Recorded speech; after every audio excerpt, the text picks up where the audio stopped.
In the grim darkness of the far future, there are fates that even the most hardened Imperial citizens would consider worse than death. Imagine being captured by Xenos. Not the cold, calculating Eldar who might simply kill you efficiently. Not even the ravenous Tyranids who would at least consume you quickly. No, imagine being taken by Orks. Green-skinned giants who live for nothing but war, whose entire existence revolves around violence, noise, and an incomprehensible kind of joy found only in the midst of carnage. Now imagine something even more unlikely. Imagine that instead of being eaten, enslaved until you drop dead from exhaustion, or simply torn apart for sport, you somehow end up being raised by these brutal Xenos. Picture a human child, or perhaps a young adult, becoming part of an Ork warband, learning their language, their customs, their way of life, growing up surrounded by creatures who should be your greatest nightmare, but who have become, in the strangest and most horrifying way possible, something resembling a family. This scenario seems impossible in the context of Warhammer 40,000. The Imperium teaches that all Xenos are to be feared and destroyed. The Orks themselves care nothing for the concept of family as humans understand it, being asexual fungal creatures who reproduce through spores. They have no biological need for children, no evolutionary drive to nurture the young of other species. Everything about Ork society seems fundamentally incompatible with the idea of adoption. And yet, in the vast darkness of the 41st millennium, in a galaxy containing billions of worlds and trillions of souls, stranger things have happened.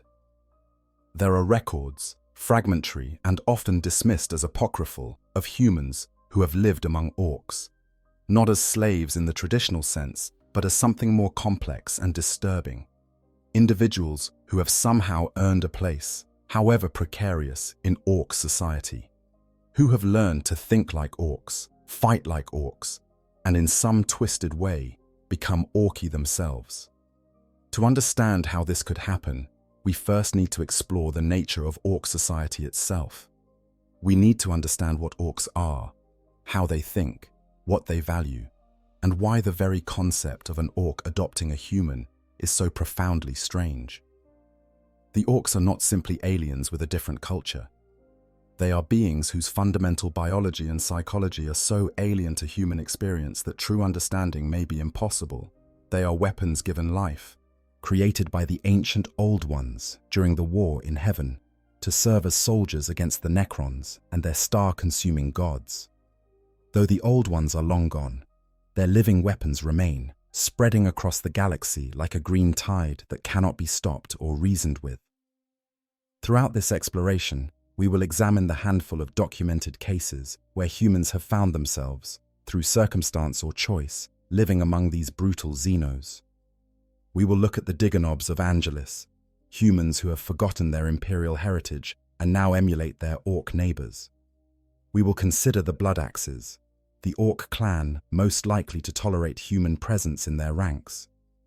We will contemplate what daily life might be like for a human in an Ork warband, what skills would be valued, and what psychological toll such an existence would exact. Most importantly, we will confront the fundamental question that underlies this entire discussion. Can a human truly be adopted by Orks, or is this merely a semantic game we play to describe what is ultimately just a different form of slavery, one where the chains are psychological rather than physical? The answer to this question is complex, disturbing, and reveals much about the nature of identity, survival, and what it means to be human in a universe that cares nothing for human concerns. In the year 41,000, when there is only war, the boundaries between captor and family, between adaptation and transformation, become blurred in ways that would be unthinkable in more civilized times. What follows is an examination of one of the most unlikely and horrifying scenarios imaginable in the Warhammer 40,000 universe. This is what it would be like if Orks adopted a human.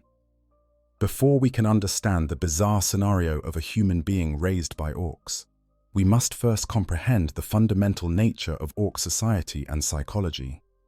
The orcs are not merely another alien species with different customs and beliefs. They are beings whose very biology and thought processes operate according to principles that are almost incomprehensible to human minds. Every aspect of orc existence, from their physical form to their social structures to their deepest values, is oriented toward a single purpose: war. Not war as humans understand it, as a means to an end, but war as an end in itself. War as the highest form of existence, the purest expression of joy, and the only activity worth pursuing. The foundation of orc biology is perhaps the most alien aspect of their nature. Orcs are not mammals, reptiles, or any other category that human taxonomy can easily accommodate. They are a hybrid of animal and fungus, a biological impossibility made real through ancient genetic engineering. Their green skin is actually a form of photosynthetic tissue, allowing them to derive energy directly from light sources. Their internal anatomy includes both conventional organs and masses of fungal tissue that serve multiple purposes, from healing wounds to recycling nutrients. This fungal component makes orcs incredibly resilient.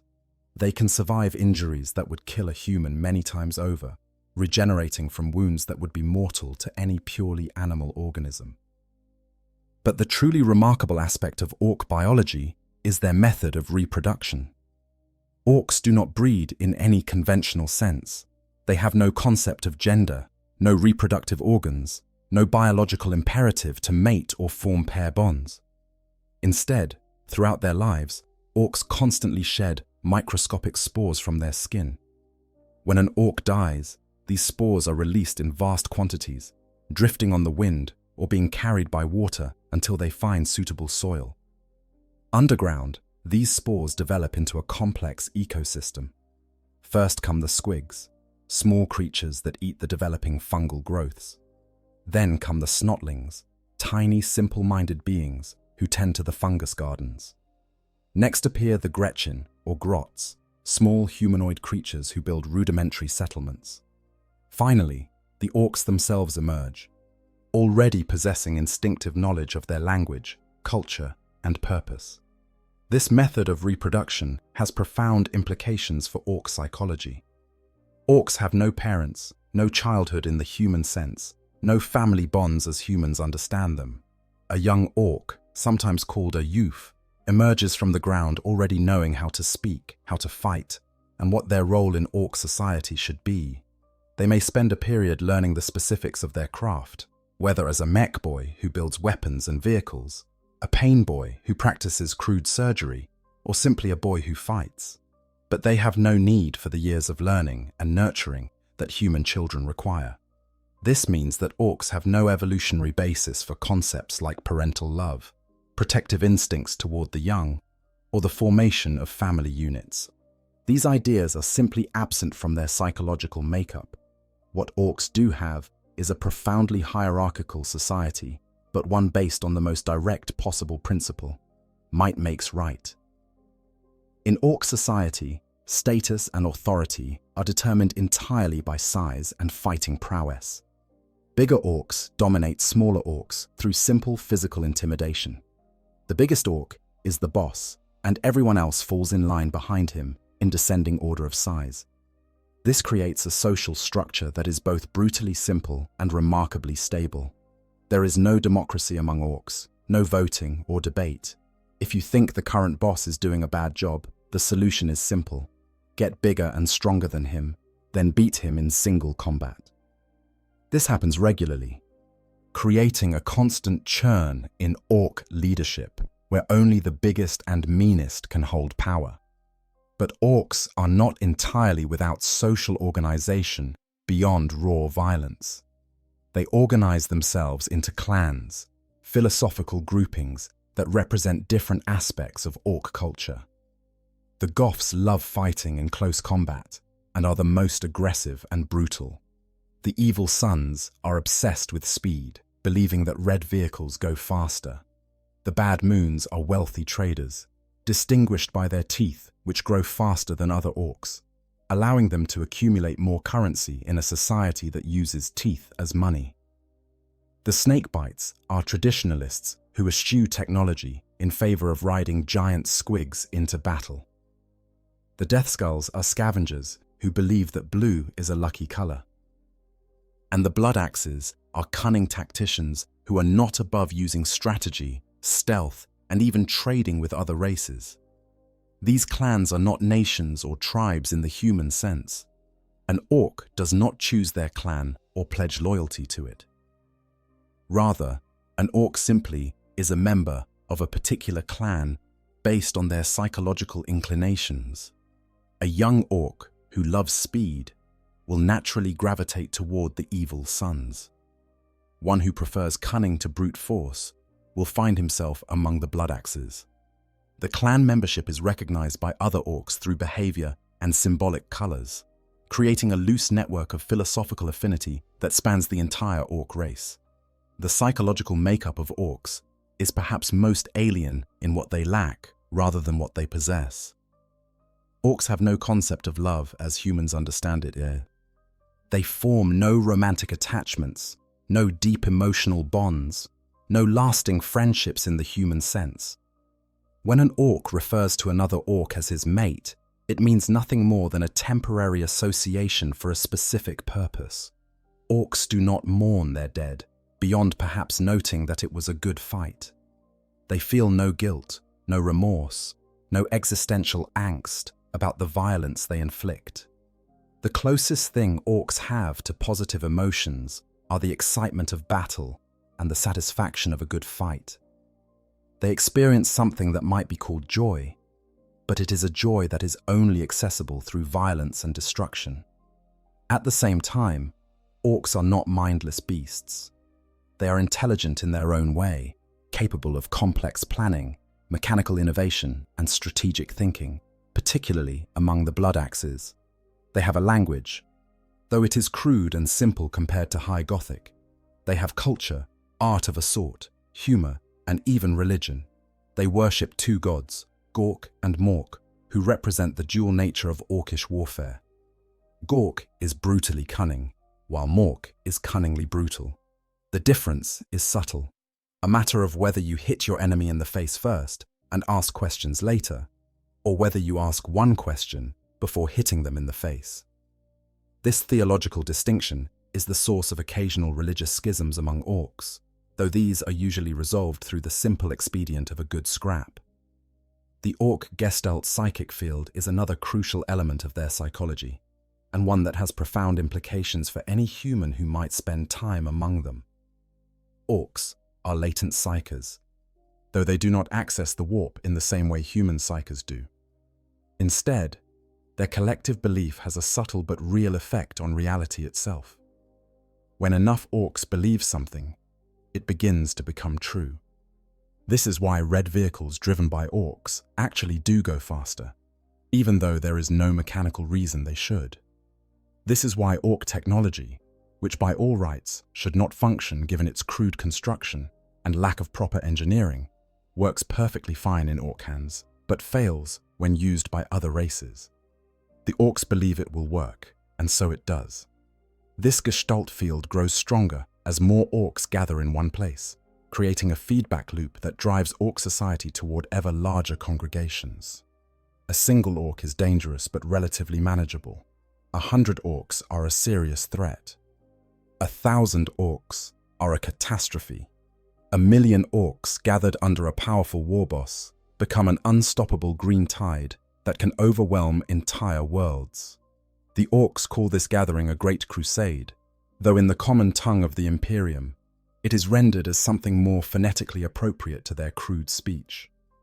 It is a psychic and physical phenomenon that turns orc hordes into forces of nature rather than mere military threats. For a human existing in orc society, this gestalt field would have subtle but pervasive effects. The constant background hum of orc psychic energy, the way reality itself seems to bend to accommodate orcish expectations, would be disorienting at best and sanity-threatening at worst. Humans are not meant to exist in such an environment. Our psychology has evolved for a reality that operates according to consistent physical laws.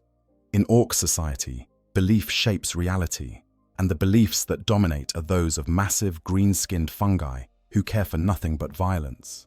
Orc values, insofar as they can be said to have values, revolve entirely around combat and the traits that support combat effectiveness. Orcs respect courage, physical strength, resilience, skill with weapons, and the ability to take and deal damage. They respect cunning, but only when it leads to more effective fighting. They respect mechanical skill, but only because it produces better weapons and vehicles. They respect loud voices and aggressive posturing because these indicate a willingness to fight. Everything in Orc culture can be traced back to this single central value: fighting is good. And the more and harder you fight, the better you are. This creates a society that is remarkably egalitarian in one sense and brutally hierarchical in another. Orcs do not care about your background, your race, your species, or your history. They care only about whether you can fight and whether you are big enough to command respect. In theory, this means that a human who could somehow prove themselves in combat might earn a measure of Orc respect. In practice, the physical and psychological barriers to achieving this are nearly insurmountable, as we shall explore in detail later. Understanding all of this is crucial to grasping what it would mean for a human to be adopted by Orcs. We are not talking about being welcomed into a society that values family, nurturing, and emotional connection. We are talking about being absorbed into a culture that has no concept of these things, that operates according to principles alien to human nature, and that would view a human not as a son or daughter to be protected and raised, but as a curiosity to be used, tested, and probably eventually broken. The very premise of Orc adoption is a contradiction in terms, applying human concepts to beings for whom such concepts have no meaning. And yet, as we shall see, in the vast darkness of the galaxy, even contradictions sometimes become real. To truly appreciate how unusual and unlikely it would be for an Orc to adopt a human, we must first understand what typically happens to humans who fall into Orc hands. The reality is brutal, short, and utterly without mercy. When Orcs conquer a human world, and they have conquered many over the millennia, the fate of the surviving population is grim beyond measure. Orcs do not operate prisoner of war camps as humans understand them. They do not concern themselves with the Geneva Conventions, which would be meaningless in a galaxy that has never heard of Geneva. They view humans not as fellow sapient beings deserving of certain basic rights, but as resources to be exploited and, when no longer useful, discarded or consumed. The most common fate for humans captured by Orcs is slavery, though the term barely captures the horror of the reality. Orc slavery is not the chattel slavery of ancient Earth, where slaves were property to be bought and sold, but were generally kept alive and functional because they represented an investment. Orc slavery is more akin to using disposable tools that happen to be alive. Humans are put to work in the crudest and most dangerous tasks, the jobs that even the lowly Gretchen refuse to do because they are simply too hazardous. They mine in tunnels that regularly collapse. They work in scorcher fuel refineries where one spark could immolate dozens. They haul scrap metal and heavy equipment in the blazing heat or freezing cold with inadequate food and no medical care whatsoever. The conditions of Orc slavery are designed not through deliberate cruelty, but through complete indifference. Orcs simply do not think about whether their human slaves are suffering because they do not think about human slaves at all beyond their immediate utility. A slave who dies is simply replaced with another. A slave who is injured and can no longer work is discarded without a second thought. The average survival time for a human slave in an Orc work gang is measured in months, sometimes only weeks. They die of exhaustion, injury, disease, starvation, or simply from the brutal treatment that Orcs consider normal interaction. When an Orc wants a slave to move faster, it does not ask politely. It hits the slave with whatever is handy, often with sufficient force to cause serious injury. But slavery is not the only, or even the worst, fate that awaits humans in Orc hands. Orcs are carnivorous, and they are not particular about where their meat comes from. Human flesh is, to an orc, simply another variety of meat. Some orcs prefer the taste of humans to other species. Some find humans stringy and unsatisfying compared to squig meat. But all orcs are willing to eat humans when the mood strikes them or when other food is scarce. This can range from opportunistic cannibalism, where an orc simply grabs a convenient human and eats them, to something far more systematic and horrifying. On worlds where orcs have established a stable presence, they sometimes create what can only be described as human livestock operations. Captured humans are kept in the dark, fed minimal rations, and bred like cattle. These unfortunate souls never see daylight except when they are brought out to be slaughtered. They live their entire lives in cramped, filthy conditions, surrounded by others of their kind, all awaiting the inevitable moment when they will be selected for the pot. The psychological trauma of such an existence is beyond imagining. These humans are not even slaves in the traditional sense. They are livestock, and they know it. The horror of this fate is compounded by the fact that orcs sometimes keep these human livestock alive for months or even years, maintaining them in relatively good physical condition to ensure the meat remains palatable. This means extended periods of psychological torture, knowing that every day you survive is simply another day closer to being eaten. Some humans in these situations go mad. Others sink into a state of catatonic depression. A few maintain their sanity through sheer force of will, though what they experience can hardly be called living. Orcs also torture humans, though often not in the deliberate, methodical way that some other species do. Orc torture is usually casual, the result of orcs experimenting to see what happens when they do certain things to humans. An orc might pull off a human's limbs one at a time, simply because it is curious about how many limbs a human can lose before dying.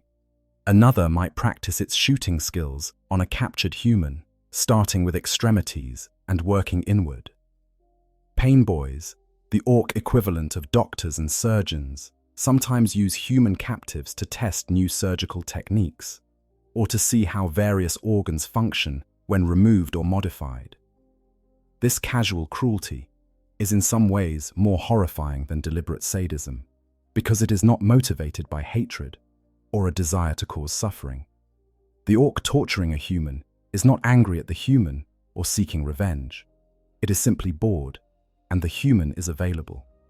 The complete absence of malice makes the violence somehow worse, reducing the human victim to the status of a toy that happens to bleed and scream. There is no negotiating with such a creature, no appealing to mercy or common ground. The orc is not trying to break you or extract information. It is just passing time until something more interesting comes along. For humans who possess certain skills, the fate might be marginally less terrible, though still grim. Orcs recognize the value of technical expertise, and a human who can maintain vehicles, repair weapons, or operate complex machinery might be kept alive and put to work in a mech's workshop. These humans are still slaves, still subject to casual violence and the constant threat of death, but they at least serve a purpose that gives them some minimal value to their captors. A skilled mechanic might survive for years in orc hands, though the psychological toll of living in constant fear while working to improve the very weapons that will be used against your own people is crushing. Similarly, humans who can fight might be forced into gladiatorial combat for orc entertainment. Orcs love watching fights, even when they are not the ones doing the fighting. Captured humans might be thrown into fighting pits and forced to battle each other, fight trained squigs, or face off against young orcs in matches that are always weighted heavily in favor of the orcs. These combat slaves rarely survive long, but while they live, they at least have the grim satisfaction of dying with a weapon in their hands, rather than as helpless victims. The few humans who have survived extended periods in orc captivity and managed to escape or be rescued universally describe the experience as worse than anything the Imperium's extensive catalogue of tortures could devise. They speak of the constant noise, the smell of unwashed Ork bodies and poorly refined promethium, the random violence, the complete lack of any respite or moment of peace. They describe watching friends and companions simply disappear, dragged away for reasons unknown, never to return. They talk about the impossibility of communication with creatures who do not speak Gothic well and have no interest in listening even when they do. Perhaps most disturbing of all, they describe the slow erosion of hope that comes from existing in such an environment. In imperial prisons, no matter how harsh, there is at least a system. Rules that, if followed, might lead to survival or eventual release. In Ork hands, there are no rules. Behavior that was tolerated yesterday might result in death today for no apparent reason. An Ork who seemed relatively harmless might suddenly fly into a rage and kill half a dozen slaves. There is no way to predict or avoid danger because the Orks themselves do not operate according to any principles that humans can comprehend or plan around. This, then, is the baseline experience of humans in Ork society. Not adopted children, not respected equals, not even traditional slaves with some protection under customary law. Just resources to be used up and discarded, no more worthy of consideration than the scrap metal and spare parts that litter every Ork settlement. Understanding this typical experience makes the possibility of something different, of a human somehow being integrated into Ork society in a more permanent and less horrifying way, seem all the more remarkable and unlikely. It would require circumstances so unusual, coincidences so improbable, that they might occur only once in a million worlds. And yet, in a galaxy of millions of worlds, even the improbable occasionally becomes real. In the vast catalogue of oddities and horrors that make up the Warhammer 40,000 universe, few things are as strange as the Digonobs. These are humans who have not been captured by Orks, not forced into slavery, not adopted against their will. They are humans who have chosen, insofar as the word choice can apply to people who have lost all memory of their imperial origins, to emulate Orks. To understand how such a thing is possible, we must travel to a desert world called Angelus, where the barrier between human and Ork has become blurred in ways that disturb anyone who learns of it. Angelus is a harsh, unforgiving world located in a remote corner of the galaxy. It is a planet of endless deserts, ancient pyramids, and secrets buried beneath the sand.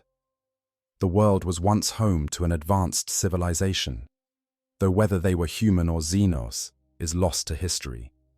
What remains are vast underground complexes, technological marvels that still function after millennia, and dangers that have claimed the lives of countless explorers. Into this setting came two groups, arriving within a relatively short time of each other. The first was an Imperial survey team, an Adeptus Mechanicus exploration vessel sent to catalogue the ancient technology and determine if the world held anything of value to the Imperium. The second was a space hulk, a massive conglomeration of ships fused together by the powers of the warp, which contained a massive Ork invasion force. When the space hulk impacted Angelus, the collision was catastrophic. The resulting crash carved a canyon across the planet's surface, a scar so vast it could be seen from orbit, which the Orks named Dar Skid. The impact killed countless Orks, but enough survived to establish a presence on the world. The human survey team, meanwhile, found itself stranded. Their ship was destroyed in the upheaval caused by the space hulk's arrival. Communications were severed.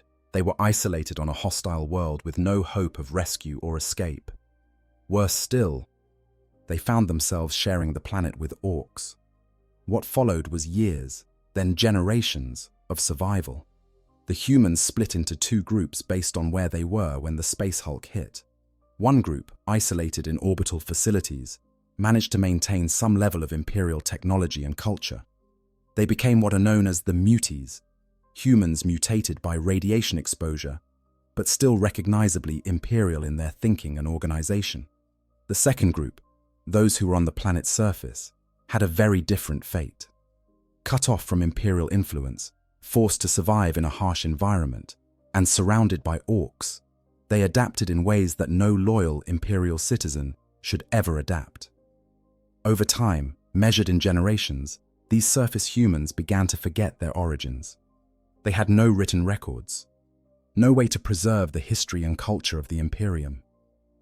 Knowledge was passed down orally from parent to child, and with each generation, more was lost.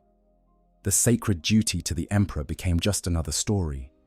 The Gothic language was simplified and mixed with words stolen from the Orks. The technology they carried became relics whose purpose was no longer fully understood. And most critically, without the constant reinforcement of Imperial propaganda, without the presence of commissars and priests to maintain orthodoxy, these humans began to look at the Orks not as Xenos to be destroyed, but as the dominant life form on the world, the successful species, the ones who knew how to survive. This shift in perspective was gradual but inevitable. These humans, who came to be called diggers, saw that the Orks were bigger, stronger, and more resilient than them. They saw that Orks seemed to prosper in the harsh desert environment while humans struggled. They saw Ork technology, crude as it was, function reliably where their own inherited Imperial equipment was breaking down and could not be repaired. Most importantly, they saw that the Orks were winning. In a universe where might makes right, where survival is the only measure of success, the Orks appeared to have something that humans lacked. So the diggers began to emulate the Orks. They painted themselves green, using whatever pigments they could find or manufacture, because being green was obviously part of what made Orks successful. They organized themselves into mobs, mimicking the way Orks formed warbands around the strongest fighters. They adopted Ork language, speaking a pidgin mix of Low Gothic and Orkish that would be nearly incomprehensible to a proper Imperial citizen. They took to using Ork weapons and equipment, trading with the Orks for sluggers, shooters, and choppers. They even tried to adopt Ork attitudes, valuing strength and combat prowess above all else. The relationship between the diggers and the actual Orks of Angelis is complex and somewhat unique in the galaxy. The Orks did not exterminate the diggers, which would have been the expected response to finding weak humans cluttering up their planet. Instead, a strange sort of coexistence developed. The Orks found the diggers amusing. Here were these tiny, weak, pink-skinned creatures trying to act Orky, painting themselves green and yelling battle cries in broken Orkish. It was funny in the way that Orks find things funny. The Orks tolerated the diggers with a kind of paternalistic disdain, viewing them as inferior copies of the real thing, but harmless enough to keep around for entertainment. This tolerance was helped by two factors. First, the diggers had something the Orks wanted. They lived in and around the ancient pyramids that dotted Angelis, structures that the Orks found deeply unsettling. These pyramids were guarded by ancient defense systems that killed Orks who ventured too close, and they contained technology that the Orks coveted but were too scared to claim themselves. The diggers, being smaller and less threatening to whatever ancient intelligence guarded the pyramids, could venture inside and bring out scrap, weapons, and other treasures to trade with the Orks. This made the diggers useful, which in Ork society is a good way to avoid being eaten. Second, the Orks themselves were not entirely unified on Angelis. The crash of the Space Hulk had sparked a religious schism among the Orks. The massive machine that the mech boys began constructing from the wreckage of the Hulk could be interpreted as either an idol of Gork or an idol of Mork, depending on your perspective.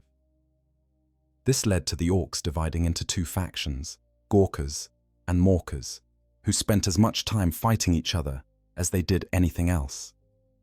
In the midst of this internal conflict, the diggers were simply not important enough to warrant much attention beyond occasional trading and the odd fight when both sides were bored. The diggers themselves developed a culture that was a bizarre hybrid of degraded imperial practices and cargo cult emulation of Ork behavior. They organized into tribes led by digger knobs, the largest and most aggressive of their number, in obvious mimicry of how orcs followed their nobs. They had digger boys who fought with orc-style choppers and sluggers. They had scavengers who ranged across the desert looking for scrap to trade.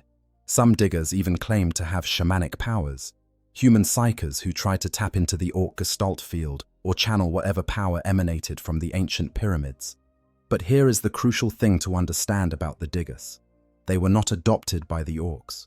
They chose this path themselves, or rather, their ancestors chose it, and they continued down it because they knew no other way. An individual digger born into this society never had the option of being a proper imperial citizen. They grew up surrounded by orc influence, immersed in a culture that valued orcish things, speaking a language that was half orcish. They were, in a very real sense, raised to be orky, though not by orcs themselves. They were raised by other humans who had decided that being orky was the key to survival. From the orc perspective, the diggers were somewhere between pets and servants, amusing but inferior, useful but weak. Orcs would trade with diggers, fight alongside them occasionally, and generally tolerate their presence. But no orc considered a digger to be actually orky. The green paint, the adopted language, the crude imitation of orc weapons and tactics, all of it was just humans playing dress-up. The diggers could never be truly orky because they lacked the fundamental biological and psychological traits that made an orc an orc. They were too small, too weak, too fragile, and too pink underneath all that green paint. This relationship reveals something important about the possibility of orcs adopting humans. Even in the most favorable circumstances imaginable, where humans were actively trying to be orky, where they had generations to adapt and learn, where they traded useful services for tolerance, they still remained fundamentally separate. The orcs never accepted them as equals, never inducted them fully into orc society. The diggers existed in a liminal space, neither fully human in the imperial sense, nor remotely orc in reality. They had traded their humanity for survival, but what they received in return was not acceptance, merely tolerance with a side of mockery. The diggers also developed certain advantages through their hybrid culture. They learned to operate orc vehicles, though they lacked the unconscious understanding that allowed orcs to keep the ramshackle machines running. They had to actually maintain and repair their equipment, which gave them a different kind of mechanical knowledge than orcs possessed. They learned to navigate the social dynamics of orc society, understanding when to show submission and when to stand their ground. They developed a kind of cunning that came from being the weakest group in a violent environment, learning to survive through cleverness rather than strength. But these advantages came at a tremendous cost. The diggers had lost their connection to the wider Imperium, forgotten the Emperor's light, abandoned the humanity that the Imperium fought to preserve. They had become something other, something that would be viewed with horror and disgust by proper Imperial citizens. To the Imperium, a digger was a traitor, a xenolover, something to be purged rather than rescued. To the orcs, a digger was an amusement, a useful pet, but never an equal. The diggers existed in a space between species, belonging fully to neither. The example of the diggers shows us both the possibility and the limits of human integration into orc society. It demonstrates that humans can learn to survive among orcs, can adopt orcish ways, can even earn a measure of tolerance from their green-skinned neighbors. But it also shows that this integration is fundamentally superficial. The diggers painted themselves green, but they remained pink underneath. They spoke orcish, but they still thought in human patterns. They used orc weapons, but they could never match orc strength. They were playing a role, acting a part, and the orcs knew it, even if the diggers themselves sometimes forgot. This brings us to a crucial question. If the diggers, with generations of adaptation and active effort to become orky, could never truly be integrated into orc society, what hope would an individual human have? A person raised by orcs from childhood, rather than by other humans emulating orcs, might have a different experience. But the fundamental biological and psychological barriers would remain. We are not orcs. and no amount of cultural adaptation can change that basic fact. The question is whether, despite these barriers, something approximating adoption could occur under the right circumstances, with the right clan of orcs, in the right place and time. To explore that possibility, we must turn our attention to the most human-friendly orcs in existence, the Blood Axes.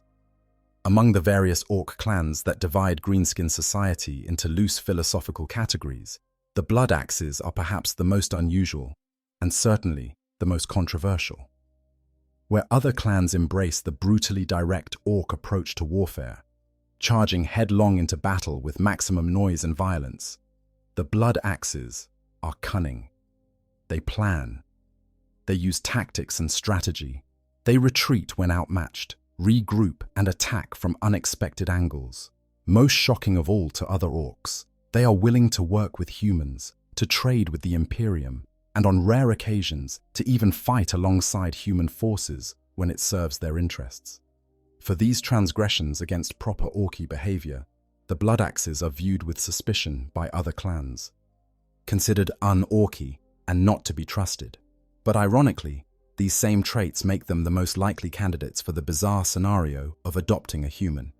The Blood Axes earned their name and their reputation through early contact with the Imperium. They were the first orc clan to encounter organized Imperial forces in large numbers during the Great Crusade. Where this might have ended in simple mutual slaughter, the Blood Axes instead learned. They observed how Imperial forces fought, noting tactics like camouflage, fortified positions, retreating to regroup, and coordinated multi-unit attacks. Rather than dismissing these as un-orky weakness, the Blood Axes recognized their effectiveness and began incorporating them into their own methods. This willingness to learn from the enemy is itself deeply unusual in orc culture. Most orcs believe that the orky way of doing things is inherently superior, that any tactic other than running at the enemy while shouting and shooting is cowardly and disgraceful. The fact that such tactics sometimes work is, to most orcs, irrelevant. Fighting is about the joy of violence, not about boring things like victory conditions or casualty minimization. The Blood Axes reject this philosophy, at least partially. They still love fighting as much as any orc, but they recognize that clever fighting is more fun and more effective than stupid fighting. To them, Mork's cunningly brutal approach is just as valid as Gork's brutally cunning one. This openness to new ideas extended to their relationship with humans and other species. The Blood Axes began trading with human pirates, renegades, and occasionally even legitimate Imperial authorities when both sides had something to gain. They acquired Imperial weapons and vehicles, learning to operate and maintain them alongside their own crude orc equivalents. They hired themselves out as mercenaries, though such arrangements often ended in betrayal when the Blood Axes decided they would rather just kill and loot their former employers. They even studied human military doctrine, learning terms like retreat, flanking maneuver, and strategic withdrawal, concepts that would make other orcs laugh in contempt. The Blood Axes also developed a unique military structure that incorporated some human elements. They had commandos, elite infiltration units who specialized in stealth and ambush tactics, roles that other orcs considered beneath them.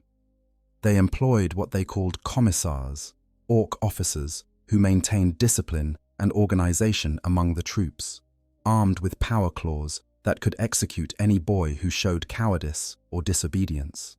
This willingness to maintain actual discipline was shocking to other orcs, where the normal means of leadership consisted entirely of being big enough that nobody wanted to challenge you. But even among the Blood Axes, cooperation with humans was controversial and limited. Most Blood Axes still saw humans as inferior beings, useful for certain purposes, but not worthy of respect or trust. The relationship was transactional. The Blood Axes would trade weapons for scrap or fight alongside human forces for payment, but they did not form bonds of brotherhood or loyalty. When the situation changed and it became more advantageous to turn on their human allies, they did so without hesitation or regret. To expect otherwise would be to fundamentally misunderstand orc nature. However, within this framework of cynical cooperation, there existed opportunities for individual humans to prove themselves in ways that might not be possible among other orc clans. A human who possessed valuable skills, who could demonstrate usefulness in ways the blood axes could understand, who could survive the brutal environment and perhaps even thrive in it, might earn a place among a blood axe warband, not as an equal, certainly, not as a true member of the clan, but as something more than a simple slave, something approaching a useful associate or even a strange kind of pet that everyone had grown fond of. The blood axes had a concept that was crucial to this possibility. They understood the value of specialists. Where other orcs simply hit things harder when brute force did not work, the blood axes recognized that sometimes you needed someone with specific skills. A human who could operate complex imperial technology, who could read and translate Gothic documents, who could navigate imperial bureaucracy or infiltrate human settlements, would be genuinely useful to a blood axe war boss planning a raid or trade deal. Such a human might be kept alive and even protected because they served a purpose that other orcs could not fulfill. This practical recognition of utility created a space where a human might survive and even gain status in a blood axe warband. There are fragmentary records of human interpreters, traders, and technical specialists who attached themselves to blood axe warbands and survived for years or even decades. These individuals often adopted orcish dress and mannerisms, learned the language fluently, and became adept at navigating the violent and unpredictable world of orc society. Some even gained a measure of respect, though this respect was always conditional on continued usefulness and could evaporate in an instant if circumstances changed. The blood axes were also more likely than other clans to take prisoners who might be ransomed or traded rather than immediately killing or eating them.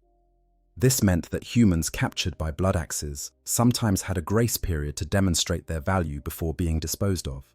A clever human might use this time to make themselves indispensable, to prove that keeping them alive was more profitable than the alternatives. This was not mercy, merely business sense, but the effect was the same. A chance to survive and perhaps find a permanent niche. Perhaps most importantly, the blood axes had a culture that valued cunning and cleverness, traits that humans could potentially display, even if they lacked orc strength and size. An orc from another clan would see a human using trickery to avoid a fight and view it as cowardice. A blood axe might see the same behavior and recognize it as smart tactics. This meant that a human's natural advantages, intelligence and adaptability, and the ability to think strategically, were less likely to be dismissed as weakness and more likely to be appreciated as useful skills. But even with all these factors in favor of the blood axes being the most human-friendly orcs, the relationship would never be truly comfortable or safe. Blood axes were still orcs. They still valued violence and physical prowess above all else. They still saw other species as inherently inferior. A human among blood axes would need to constantly prove their worth, constantly watch their back, constantly be ready for the moment when usefulness might no longer be enough to guarantee survival. One moment of weakness, one failure to deliver on a promised service, one instance where keeping the human alive became more trouble than it was worth, and the human would be discarded without a second thought. The blood axes also had internal politics that could be dangerous for an associated human. If the war boss who valued your services was killed and replaced by another who did not see your worth, you would likely be killed as well. If the clan shifted its focus from trade and cunning to straight-up warfare, specialists who could not fight might suddenly become expendable. The constant turnover in orc leadership, the casual violence that characterized all orc society, the simple fact that orcs sometimes killed things they liked just because they were bored, all of these factors made long-term survival precarious at best. There is also the question of how other orcs would view a human associated with the blood axes. The blood axes were already considered suspiciously un-orky by other clans. Having humans hanging around would only reinforce this reputation, potentially leading to challenges and conflicts that could endanger the entire warband. A Bloodaxe warboss would need to balance the utility of having human specialists against the reputational damage of being seen as too friendly with the enemy. This balance would vary depending on the individual warboss and circumstances, but it was always a factor. Despite all these caveats and dangers, the Bloodaxes represent the best possible scenario for a human hoping to survive and perhaps even thrive among orcs. If adoption in the true sense, with emotional bonds and protective instincts and a sense of family, was going to happen anywhere in orc society, it would most likely happen among the Bloodaxes. Not because Bloodaxes are particularly nice or caring, but because they are practical and value effectiveness over tradition. A human child who grew up in a Bloodaxe warband, who learned the language and customs from infancy, who proved themselves useful and clever, might earn a place that superficially resembled being adopted, even if the underlying dynamics were fundamentally different from human family structures. This brings us to the critical question that underlies this entire exploration. What would it actually be like to be such a human? To be raised by orcs, surrounded by orcs, immersed in orc culture from earliest memory? The answer is complex, disturbing, and reveals much about the limits of human adaptability and the fundamental incompatibility between human and orc psychology, even under the most favorable circumstances imaginable. To understand what it would be like for a human to actually live among orcs after being adopted or integrated into their society, we must consider every aspect of daily existence. Not the romantic notion of adoption as depicted in human culture, but the brutal reality of what it means to survive in a society that operates according to principles alien to human nature. A human child or young adult in an orc warband would face challenges that go far beyond simple physical danger. They would be attempting to function in an environment where every assumption about normal social behavior, every instinct honed by millions of years of human evolution, would be at best useless and at worst actively harmful to survival. The first and most obvious challenge would be physical survival in an environment literally built for creatures that are significantly larger and tougher than humans. Orc settlements are not designed with human comfort or safety in mind. Doorways are sized for beings 8 feet tall or more. Floors are littered with sharp scrap metal, leaking fuel lines, and other hazards that an orc can largely ignore due to their tough hide, but that could seriously injure a human. Temperatures are kept at levels comfortable for orcs, which tend to run hot, meaning humans would likely find the environment uncomfortably warm at all times. The noise alone would be nearly unbearable. Orcs are loud by nature, their voices booming and rough even in casual conversation. When they are working, fighting, or celebrating, the volume increases to levels that would cause permanent hearing damage to an unprotected human. Every orc settlement is a cacophony of shouting, metal being hammered, engines running, gunfire as weapons are test-fired, and explosions as things inevitably malfunction. A human child growing up in this environment would almost certainly suffer hearing loss, developing it gradually until they could barely hear anything quieter than an orc's normal speaking voice. The smell would be equally challenging. Orcs do not bathe in any conventional sense and seem to produce their own distinctive odor, a combination of fungal growth, unwashed bodies, fuel and oil, and various other less identifiable components. Most humans find the smell of orcs nauseating, a physical assault on the senses that can cause genuine illness in sensitive individuals. A human living among orcs would have no choice but to become accustomed to this smell, breathing it constantly, until their own sense of smell adapted or simply shut down. They would also come to smell like an orc themselves, absorbing the ambient odors until they were indistinguishable from their environment. Food would be another critical issue. Orcs are not picky eaters, consuming squigs, fungus, spoiled meat, and whatever else happens to be available. Their digestive systems can handle things that would kill a human, from toxic molds to partially decomposed flesh. A human trying to eat an orc diet would face constant digestive problems, illness, and potential poisoning. They would need to be very careful about what they consumed, picking out the least dangerous items from what was available, supplementing with whatever human-compatible food they could scavenge or trade for. This would mark them as weak and picky in orc eyes, reinforcing their inferior status. The violence would be constant and casual. Orcs settle disputes through physical combat. They discipline subordinates through beatings. They express boredom by starting fights. A human in an orc warband would witness violence on a daily basis, often violence directed at them personally. Orcs do not understand concepts like proportional response or appropriate force. When an orc is annoyed with you, it hits you, and the hit is delivered with sufficient force to knock a grown man sprawling. A child receiving such treatment would suffer broken bones, concussions, and potentially fatal injuries on a regular basis. Surviving this would require developing a completely different set of responses than normal human socialization teaches. A human child learns to seek protection from authority figures, to appeal to fairness and rules, to use verbal communication to de-escalate conflicts. None of these strategies work with orcs. Authority figures are simply bigger orcs who will hit you harder if you annoy them. There are no rules beyond might makes right. Verbal appeals are usually ignored or misunderstood.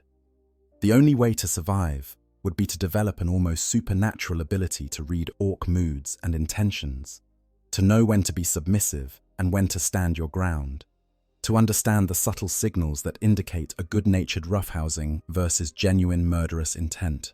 The human would also need to learn the orc language quickly and thoroughly. Orcish is not a complex language by human standards, but it is very different from Gothic and requires producing sounds that are difficult for human vocal cords.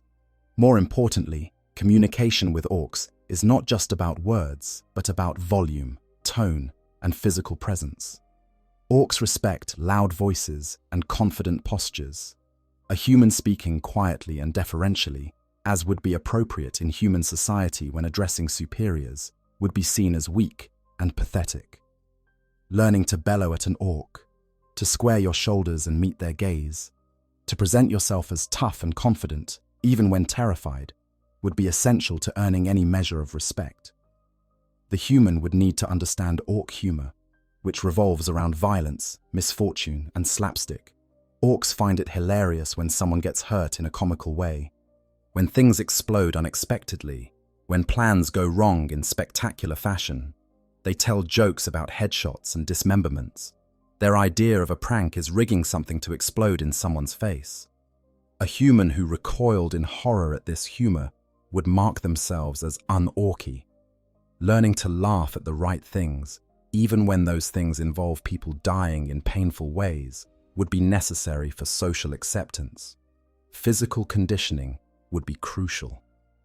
A human could never match an orc in strength or durability, but they could at least avoid being completely helpless. Hours of daily training, pushing the human body to its absolute limits, building muscle and endurance, learning to take hits and keep moving. All of this would be necessary just to survive the casual violence of orc society. A weak human who could be knocked down with a single casual blow would be seen as useless. A human who could take a hit, get back up, and keep fighting would earn at least grudging acknowledgement of their toughness. Sleep would be difficult and irregular. Orcs do not keep human schedules, fighting and working whenever the mood strikes them. There is no day and night cycle in many orc settlements, just continuous activity punctuated by brief periods of rest whenever an individual orc feels tired. A human trying to maintain a regular sleep schedule would constantly be disrupted, dragged out of sleep by shouting or violence or being needed for something. They would learn to sleep in short bursts, remaining constantly vigilant even while resting, never fully relaxed because the next crisis or fight could erupt at any moment. The psychological toll of all this would be immense. Humans are social creatures who need emotional bonds, stability, and a sense of safety to maintain mental health. None of these things would be available to a human among orcs. The constant state of hypervigilance required to survive, the absence of anyone who cared about your well-being, the never-ending stream of violence and cruelty, would create trauma that most humans could not process or overcome. Many would break, developing severe PTSD, depression, or other mental illnesses. Some would simply give up, losing the will to survive in an environment so fundamentally hostile to human flourishing. But for those who did survive, who managed to adapt and find a niche, there would be strange rewards. The sense of accomplishment in having survived another day in conditions that would kill most humans. The odd moments of camaraderie with orcs who had come to see you as a useful presence. The savage joy that comes from embracing violence after being immersed in it for so long. The human would gradually become something other than what they had been. Not quite orky, but no longer fully human either. They would think in orcish patterns, respond to situations in orcish ways, value things that orcs value. The transformation would be gradual but inexorable, a slow erosion of humanity in favor of survival. This transformation would be even more pronounced if the human had been very young when they joined the orc warband, young enough that they had no clear memories of human society. Such a person would grow up thinking of orc behavior as normal, of violence as the natural way of settling disputes, of loudness and aggression as proper social conduct. They would learn Gothic as a second language, if at all, thinking primarily in Orcish.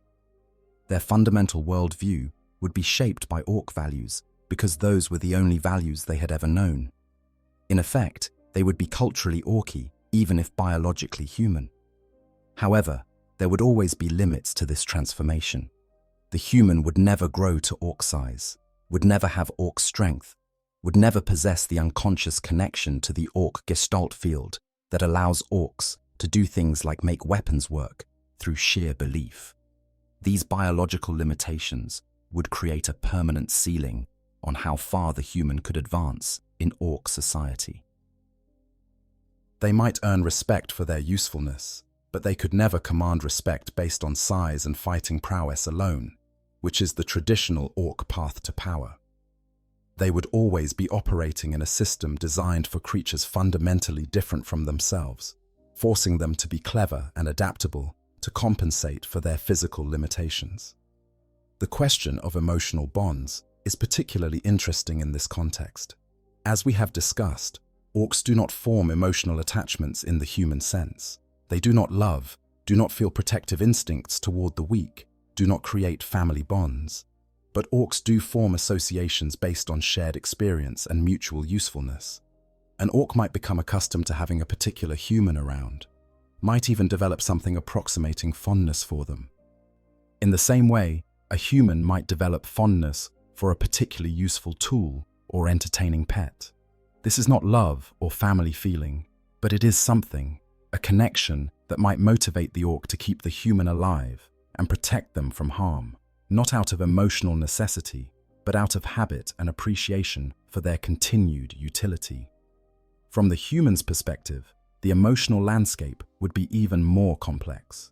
Humans need emotional bonds to remain psychologically healthy. Deprived of these bonds, a human among orcs might develop a kind of parasocial attachment to the orcs around them, projecting familial feelings onto beings who could not and would not reciprocate them. The human might come to see a particular war boss as a father figure, or other boys as brothers, even though these orcs saw the human as nothing more than a useful pet. This one-sided emotional attachment would be simultaneously necessary for the human's psychological survival and a source of deep pain and disappointment when the orcs inevitably failed to behave as family members should. The issue of identity would haunt a human raised by orcs. They would not be human in any meaningful cultural sense, having been shaped entirely by orc values and behaviors. But they would never be orc either, prevented by biology from ever truly fitting in. They would exist in a liminal space, belonging fully to neither species. If they ever encountered other humans, they would likely be as alien to those humans as orcs were. Their mannerisms, speech patterns, values and behaviors would all mark them as other, as something that had crossed a line that should never be crossed. The Imperium would view such a person as irredeemably corrupted, likely to be executed on sight as a traitor and xeno-lover. This brings us to a crucial question about the adopted human's capabilities and role. What skills would they need to not just survive, but actually thrive in this environment? What could they do that would make them valuable enough to keep around, despite being smaller, weaker, and more fragile than any Ork? The answer to this question reveals much about the twisted meritocracy of Ork society and the narrow paths available for humans to carve out a niche in such an hostile world. Understanding these skills and their value to Orks is essential to grasping how a human might move from merely surviving to actually having a place, however precarious, in an Ork warband. In the brutal hierarchy of Ork society, where might makes right and the biggest fighter rules, a human might seem to have no chance of earning respect. After all, even the largest human is dwarfed by the average Ork boy, let alone the massive knobs and war bosses who command warbands. Physical strength, the traditional metric by which Orks measure worth, is something humans can never match. Yet Ork society, despite its simplicity, is not entirely without nuance. Orks recognize and value competence in specific domains, and there are skills that humans can develop which would be genuinely useful to an Ork warband. Skills that could mean the difference between being seen as expendable meat and being valued as a resource worth protecting. The most obvious and immediately useful skill would be mechanical and technical expertise. While Orks have their own mech boys who build and maintain their ramshackle technology through an unconscious connection to the Gestalt field, these same mech boys often have little understanding of Imperial equipment. A human who could operate, repair, and maintain looted Imperial vehicles and weapons would be extremely valuable.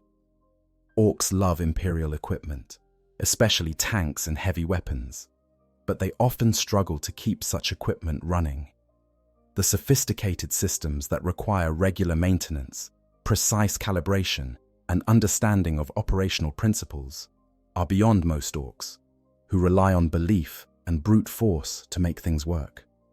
A human who grew up around Orks, but retained or developed mechanical skills, could fill this gap. They could become the specialist who keeps the looted Lehman Russ tanks operational, who understands how to properly maintain a bolter rather than just hitting it until it works again, who can hotwire Imperial vehicles and override security systems. Such skills would make them indispensable to a war boss who had acquired a large amount of Imperial equipment. The human would not be loved or valued as family, but they would be protected as a valuable asset in the same way an Ork might protect his favorite shooter or chopper. Translation and language skills would be another area where humans could excel. While some Orks learn Low Gothic for trading purposes, most speak it poorly, if at all. A human who was fluent in both Orkish and various human languages, who understood the nuances and cultural contexts of both, could serve as an interpreter and negotiator. This would be particularly valuable for blood axes who engage in trade and diplomacy with human factions. When meeting with human pirates, rogue traders, or desperate planetary governors willing to deal with Xenos, having an interpreter who could accurately convey intentions and detect lies or deception would be extremely useful. Intelligence gathering and infiltration would be perhaps the most valuable skills a human could offer to an Ork warband, especially blood axes. A human could move through Imperial society without raising immediate alarm, gathering information about defenses, patrol routes, supply depots, and other valuable intelligence. They could pose as refugees, merchants, or laborers, getting close to targets that would immediately recognize and attack any Ork. This capability would be so valuable that a war boss might tolerate significant human weakness and fragility just to have access to it. The human would essentially be functioning as a spy, though one whose loyalty was enforced through fear and dependence, rather than ideology. Combat skills, while never able to match Ork capability in direct confrontation, could still be valuable if applied cleverly. A human trained in marksmanship could become a sniper, picking off targets from distances where orc shooters would be ineffective. While orcs disdain such cowardly tactics, they also appreciate results, and a human who could consistently eliminate important targets before a battle would earn grudging respect. Similarly, a human trained in demolitions and sabotage could disable enemy equipment or infrastructure in ways that even commandos might find difficult. Subtlety and precision, human advantages, could be assets when applied to the right problems. Medical and biological knowledge would be surprisingly useful. While orcs have pain boys who can perform crude surgery, they work mostly by instinct and trial and error. A human with actual medical training who understood anatomy and physiology could potentially treat injuries that might otherwise be fatal, even to orcs. More importantly, they could treat the various grots and other smaller beings in the warband, keeping them healthy and functional. The ability to extend the productive life of slaves and subordinates would have clear economic value that even the most violent warboss could recognize.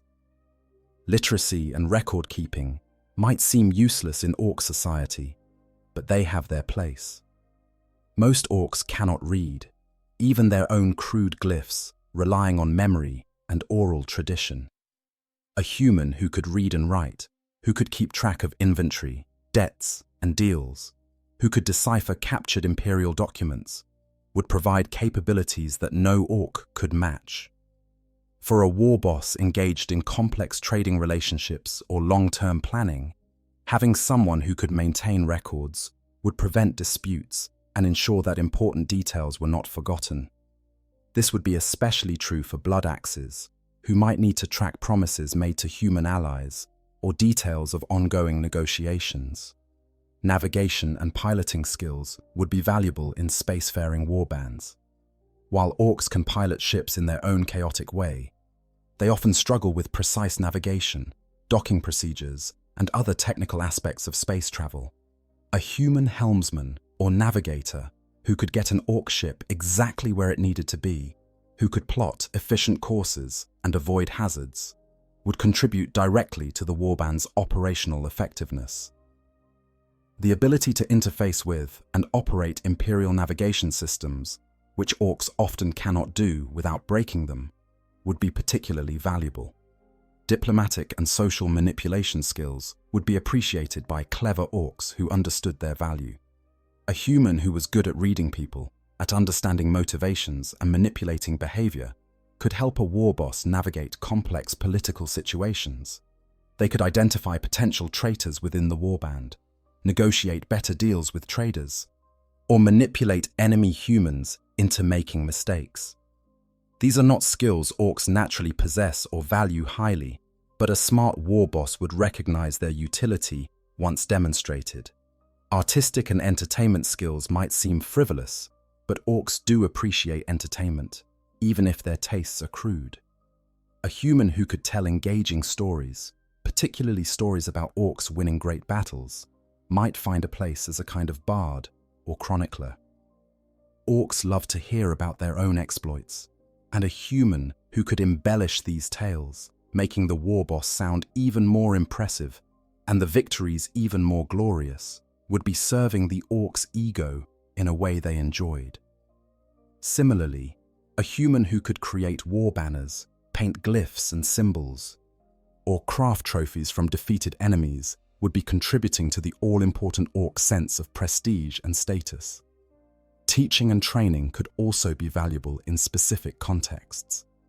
A human who understood human tactics could teach orcs how humans think and fight, helping the warband develop counter-strategies. This would be particularly valuable for blood axes, who prided themselves on understanding and defeating human military doctrine. The human would essentially be a war college unto themselves, educating orc officers in the art of fighting their own species. The bitter irony of teaching orcs how to more effectively kill humans would not be lost on such an individual, but survival often requires compromises with conscience. Importantly, all of these skills would need to be demonstrated repeatedly and consistently. Orcs do not value potential or promise. They value demonstrated capability. A human would need to constantly prove their usefulness, always delivering results, never failing at critical moments. One major failure could result in losing their protected status and being discarded or killed. The pressure to perform would be constant and intense, with no room for error or bad luck.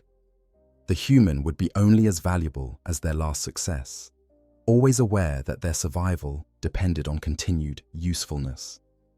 The human would also need to develop the social skills to navigate Ork society while possessing these technical capabilities. Being skilled but weak and submissive would result in being taken advantage of and eventually discarded.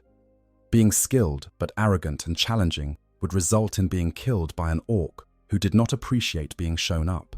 The human would need to find a middle ground, demonstrating competence while showing proper respect to larger and more powerful Orks, being useful without being threatening, visible enough to be valued, but not so prominent as to attract jealous violence from rivals.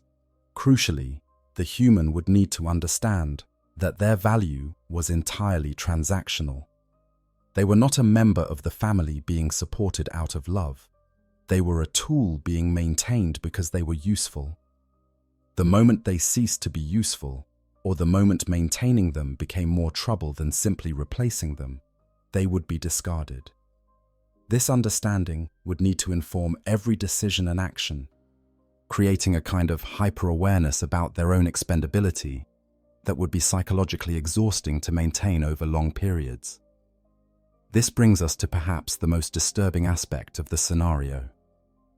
To truly be adopted by Orks, to grow up immersed in their culture from a young age, what would the developmental process actually look like? How would a human child, raised by Orks rather than humans, develop psychologically and socially? What would their childhood, adolescence, and eventual adulthood look like when all the normal milestones and developmental experiences were replaced by their Ork equivalents?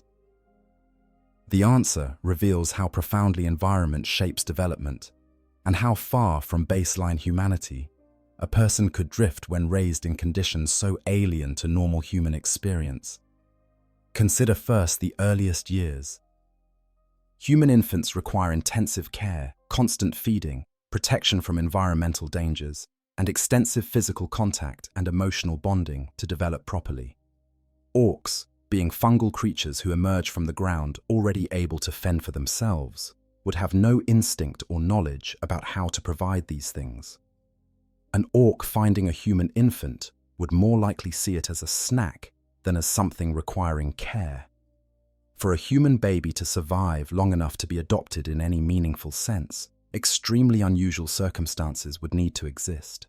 Perhaps the infant was found by a particularly curious mech boy who wanted to study it as a bizarre type of squig.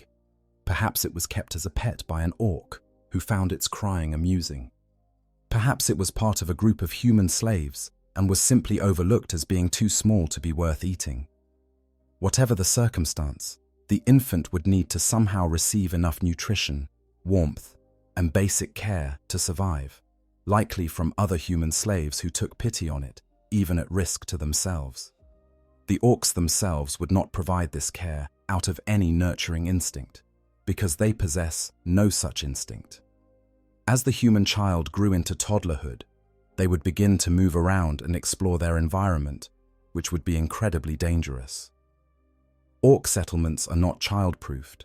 There are open flames, toxic substances, sharp objects, heavy machinery, and numerous other hazards that could easily kill a small human child. The child would need to learn very quickly about danger and self-preservation, developing a kind of hypervigilance that normal human children do not need. They would suffer numerous injuries, burns, cuts, and perhaps broken bones, toughening them through brutal experience rather than careful teaching.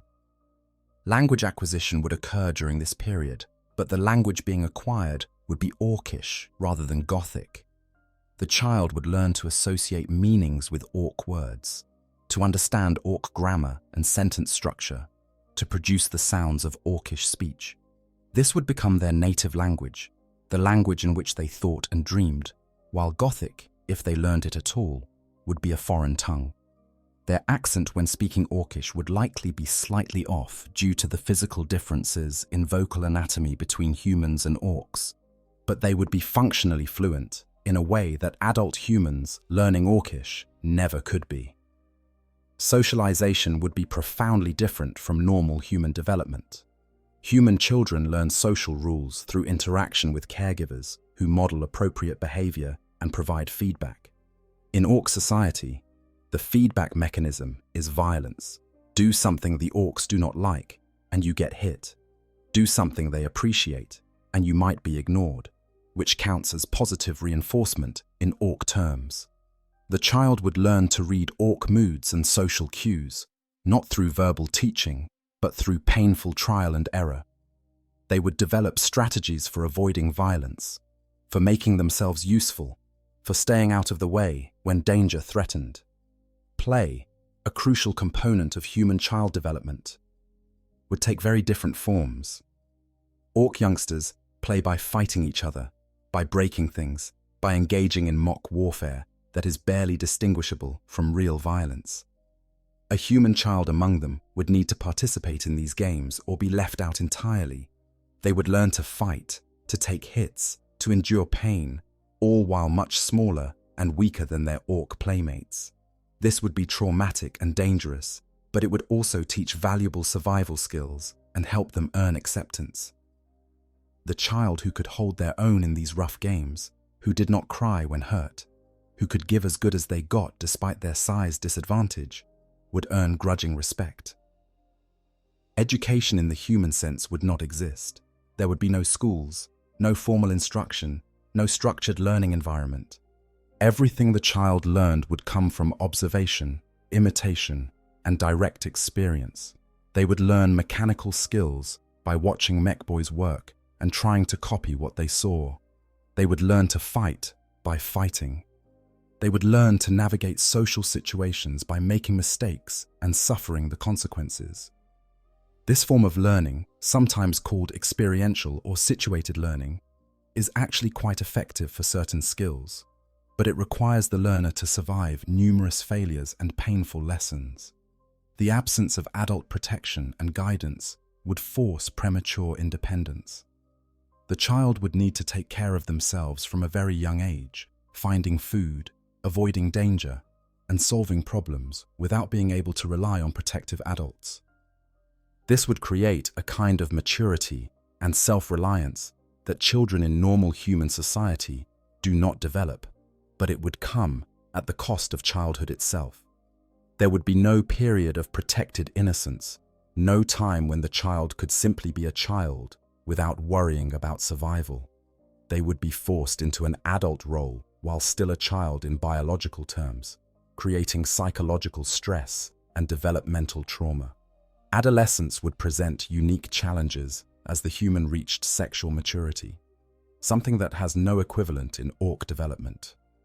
The human would experience hormonal changes, physical development, and sexual feelings that no one around them could understand or advise them about. Orcs, being asexual, would have no framework for comprehending these changes and might view them as a strange illness or weakness. The adolescent would have to navigate this confusing period entirely alone, without guidance, education, or emotional support.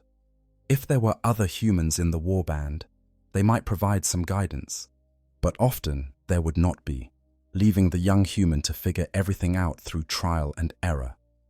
The question of gender would be interesting in this context. Orcs do not have gender and do not understand or recognize gender differences among humans. To an Orc, all humans are just Yumis, with no distinction made between male and female. This might paradoxically create a kind of gender equality that does not exist in many human societies, where both male and female humans would be treated exactly the same by their Orc captors. However, this would also mean that gender-specific needs and experiences would go completely unrecognized and unaddressed, creating challenges for adolescents dealing with puberty and sexuality. As the human reached adulthood, they would need to find a permanent role in the warband, a niche that would sustain them for the rest of their life. This is the point where the skills we discussed earlier would become crucial. The young adult would need to demonstrate mastery of something valuable enough that the war boss would want to keep them around permanently. This would be their rite of passage, the moment when they transitioned from being a tolerated child to being a valued member of the warband, insofar as a human could ever be valued by orcs. The psychological effects of this developmental trajectory would be profound and lasting. A human raised entirely by orcs would have a fundamentally different psychology from normal humans. Their attachment patterns would be disrupted, unable to form the secure attachments that normal development requires. They would likely exhibit traits associated with severe neglect and abuse, difficulty with emotional regulation, problems with empathy and social relationships, a tendency toward violence as a first resort for problem solving. They would have learned to see the world through an orc lens, valuing strength and combat prowess, seeing violence as normal and acceptable, lacking the moral framework that human society instills. At the same time, they would have developed extraordinary resilience and adaptability. They would be harder, tougher, and more capable of surviving in hostile environments than most humans could ever be. They would have skills and knowledge that few humans possessed. They would understand orcs in a way that even the most dedicated Imperial scholars could not, having lived among them and learned their ways from the inside.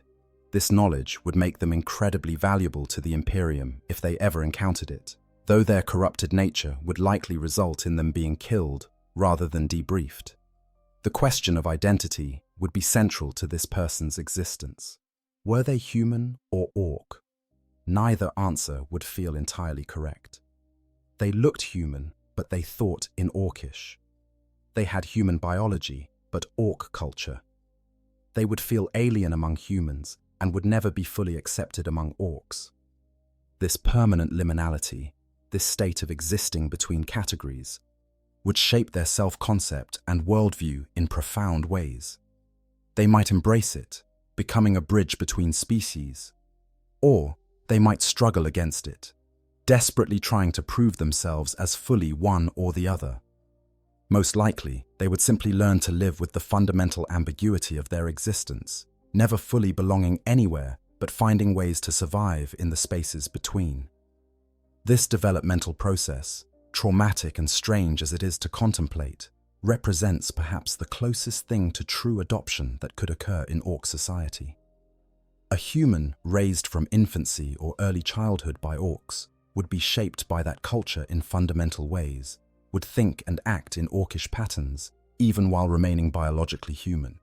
But the process would extract a terrible price in psychological damage, lost potential, and the erasure of human identity. The result would be something unique in the galaxy, a human who was functionally orky in their thinking while retaining human form. Whether this should be called adoption, or simply an extreme form of Stockholm Syndrome, combined with cultural brainwashing, is debatable, but it represents the furthest extent to which a human could be integrated into orc society. While the physical challenges of surviving among orcs are immense, the psychological toll would be equally devastating and perhaps more insidious because it would attack the very core of what makes a person human. The trauma of living in constant danger, surrounded by violence, unable to form normal emotional bonds, would fundamentally reshape the human psyche in ways that might never be reversible. Understanding these psychological effects is crucial to grasping the true horror of being adopted by orcs, because the damage done would go far deeper than any physical scar. The most immediate psychological impact would be the development of complex post-traumatic stress disorder. Standard PTSD develops from experiencing or witnessing isolated traumatic events, but complex PTSD results from prolonged exposure to traumatic conditions from which escape is impossible. A human living among orcs would experience this constantly. Every day would bring violence, danger, and stress. There would be no safe place, no moment of true peace, no authority figure who could provide protection and reassurance. The hypervigilance required to survive would become a permanent state of being. The nervous system locked into fight or flight mode with no ability to relax or recover. This chronic stress would have profound effects on the brain's development and functioning. The amygdala, the brain region responsible for processing fear and threat, would be constantly activated and would likely grow larger and more sensitive over time. The prefrontal cortex, responsible for rational decision-making and emotional regulation, would struggle to develop properly under these conditions, potentially leaving the person with impaired judgment and poor impulse control. The hippocampus, crucial for memory formation and emotional processing, might actually shrink under the constant assault of stress hormones, leading to memory problems and difficulty forming coherent narratives about their own experiences. The absence of secure attachment would create a different kind of damage. Human children need to form strong emotional bonds with caregivers to develop healthy attachment patterns, which in turn form the foundation for all future relationships. A child raised by orcs would never form these bonds. The orcs themselves, incapable of reciprocating emotional attachment, would not provide what the child needed. Other human slaves, if present, might offer some connection, but they would be too traumatized and preoccupied with their own survival to provide consistent nurturing care. The result would be disorganized attachment, a pattern characterized by the simultaneous desire for connection and fear of it, an inability to trust others or form stable relationships. This attachment trauma would manifest in numerous ways throughout the person's life. They would struggle with intimacy, unable to trust others enough to form close bonds. They would have difficulty understanding and expressing emotions, having never learned these skills in childhood. They would oscillate between desperate neediness and hostile withdrawal, never finding a stable middle ground in relationships. If they ever encountered other humans in a non-hostile context, they would find themselves unable to connect in normal ways, marked forever by their atypical upbringing. The normalization of violence would be another profound psychological effect. Human beings are naturally prosocial, with innate aversions to causing harm to others. These aversions can be overcome through various means, and one of the most effective is exposure from an early age to violence as a normal part of life. A child raised among orcs would see violence constantly, would experience it personally, would be required to participate in it to survive. They would learn that violence is the solution to problems, the way to get what you want, the appropriate response to frustration or disagreement. Their natural empathy and compassion would be eroded by constant exposure until they could hurt others without feeling guilt or remorse. This would make them extremely dangerous if they ever returned to human society. They would lack the internal moral constraints that keep most people from harming others. They would see violence as normal and acceptable, not understanding why others reacted with horror to actions they considered routine. At the same time, they would be capable of extreme violence without the emotional turmoil that typically accompanies such actions, making them effective fighters, but also potential sociopaths by normal human standards.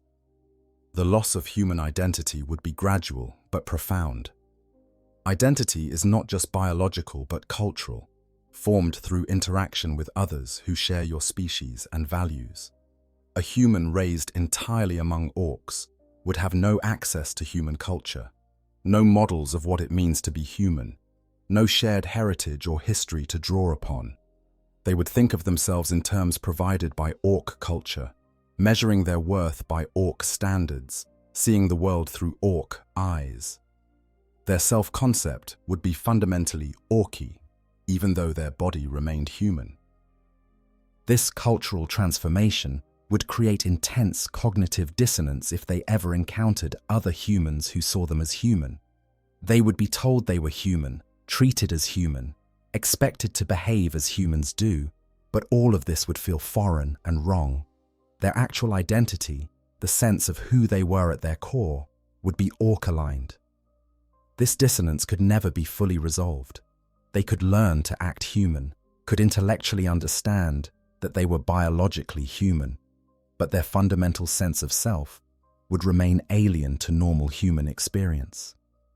The question of language and thought patterns deserves special attention. The language we speak shapes how we think, providing categories and distinctions that influence our perception of reality. A person who thought primarily in Orkish would think differently than someone who thought in Gothic. Orkish is a crude language with limited vocabulary, particularly weak in terms for describing emotions, abstract concepts, and subtle distinctions. A person thinking in Orkish would have difficulty conceptualizing and processing emotional experiences because they lacked the linguistic tools to do so. Their internal emotional life would be simpler and less nuanced than that of typical humans, not because they were incapable of complex emotions, but because they had no way to name and organize those emotions. The concept of Stockholm Syndrome is often invoked in discussions of captivity, but it does not quite capture what would happen to a human raised by orcs. Stockholm Syndrome refers to captives developing positive feelings toward their captors, but this typically develops in adults who remember life before captivity and who can make comparisons. A child raised from infancy among orcs would have no other life to remember, no basis for comparison. They would not develop affection for their captors because there would be no captors in their mind, only the people around them who constituted their entire world. The situation transcends Stockholm Syndrome into something more fundamental, a complete identification with the only culture and society they have ever known. Survivor's guilt would likely become an issue if the person ever encountered other humans and learned what had been done to them. Realizing that they were different from normal humans, that their experiences were traumatic by any objective standard, that they had been deprived of a normal childhood and forced into something grotesque, would be devastating. At the same time, they might struggle with guilt over their own survival, knowing that countless other humans in orc captivity did not survive, wondering what made them different or special. This guilt could become consuming, particularly if combined with the realization that they had helped orcs, had served them willingly, had perhaps even participated in violence against other humans. The question of moral development is particularly troubling. Human morality develops through social interaction, through being taught right from wrong by caregivers and society, through experiencing empathy and seeing the effects of one's actions on others. A child raised by orcs would receive completely different moral instruction. They would learn that might makes right, that violence is good, that showing mercy is weakness, that other species are inferior and can be used as one wishes. These lessons would shape their moral framework in fundamental ways, creating a value system that would be horrifying to normal humans, but would feel natural and correct to the person who had been raised with them. Attempting to rehabilitate such a person, to teach them human morality and values, would be extraordinarily difficult, if not impossible. Their moral framework was not simply wrong ideas overlaid on a normal foundation, it was the foundation itself. Asking them to change it would be asking them to reconstruct their entire sense of right and wrong from the ground up, with no stable reference point to build from. Some people might be able to accomplish this, particularly if they were still relatively young and had significant motivation to change. Others would find it impossible, forever trapped in a moral framework that made them monstrous by human standards, even if it felt natural to them. Nightmares and intrusive thoughts would likely plague any human who survived long-term in orc society. The mind tries to process trauma through dreams, through replaying events and exploring alternative outcomes. But when the trauma is continuous and inescapable, when there is no safety to return to, the mind's normal processing mechanisms can become overwhelmed. The person might experience vivid, disturbing dreams every night, might suffer from intrusive thoughts and flashbacks during waking hours. These symptoms might never fully resolve, continuing throughout their life as a constant reminder of what they had endured. Perhaps most disturbing of all, would be the person's own self-awareness, if they retained it, of what they had become. They might look at their own behavior and thoughts and realize with horror that they were thinking like orcs, valuing what orcs valued, responding to situations in orc ways. They might feel like a stranger in their own skin, aware that something fundamental about them had been changed in ways that could never be reversed. This awareness would itself be a form of torture, a constant reminder of everything they had lost and could never regain. The psychological toll of being raised by orcs would extend beyond the individual to anyone who encountered them later. They would be a living reminder of what humans could become under the worst possible circumstances, a demonstration of how far from humanity someone could drift while still retaining human form. Other humans would likely find them disturbing and unsettling, sensing something fundamentally wrong even if they could not articulate exactly what. The Imperium, with its xenophobic ideology, would see them as corrupted beyond redemption, tainted by Xenos influence in ways that could never be cleansed. There would be no place for such a person in normal human society, no way for them to integrate or belong. In the end, the psychological damage from being raised by orcs would be the deepest and most permanent form of harm. Physical wounds heal, or at least scar over. Psychological trauma reshapes who you are at the most fundamental level, changes you into someone different from who you might have been. The human raised by orcs would be human in body, but not in mind, forever marked by an experience that no human should have to endure. They would be a tragic figure, a victim not just of physical abuse, but of the systematic destruction of their humanity itself, replaced with something that resembled orcish culture, but could never truly be orky. While the concept of orcs adopting humans is largely theoretical and horrifying, there are actually documented cases in Warhammer 40,000 lore of humans who have earned unusual positions in or alongside orc society. These examples, while not quite meeting the definition of adoption, provide real-world context for how such relationships might function and what they reveal about both orc psychology and human adaptability. Examining these cases helps us understand the boundaries of what is possible and what remains firmly in the realm of impossibility when it comes to human-orc relations. Perhaps the most famous example, though it represents respect rather than adoption, is Commissar Sebastian Yarrick, the hero of Hades' Hive. Yarrick is an Imperial commissar who has fought against orcs for his entire career, most notably against the massive forces of war boss Gazgakul Mag Uruk Thraka on the world of Armageddon. What makes Yarrick unique is that he has earned something that few humans have ever achieved from orcs: genuine respect. The orcs do not see him as prey or as a weak human to be crushed. They see him as a worthy opponent, a proper enemy who provides a good fight. This respect developed over decades of conflict.